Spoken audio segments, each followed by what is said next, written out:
Ibig magyapon. Dili na oh. Guys, dalawa guys, ang ako ang plan, ang akong bag. Kani ang vlog na ni. Ang awang mga guys, oh. Siguro mga, pasundan yun yung mga 20 kilos. Pero kani mga 10 pa lang na nakasulod. Tapos nindot siya kaayo. Oh, mao ni ang isulti na ako na magpalit mo og. Pero ayaw din ninyo dili ko na naagid ninyo siya oh. Restrict kay para kahit papano dili mabuag. Tapos nindot ni si si Jane kay si Jane na sige palit na.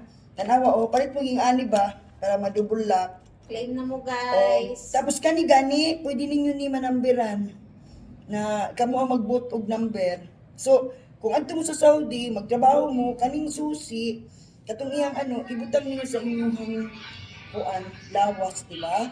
Eh, para makatago mo sa inyong mga pinaka-importanteng mga utang.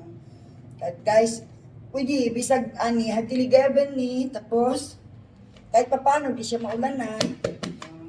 Tapos easy kaayo, nindot siya, sosyal, tama dito sa pag-flight, di ba lang ga?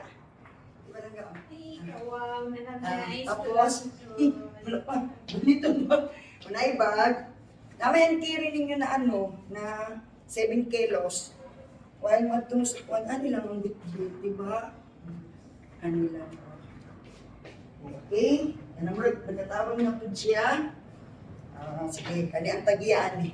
Imuha na. Ako nang yatag sa mga kamugot ng Hey, mo. thank you, ma'am. Welcome, bye-bye. Tarong-tarong din ni siya.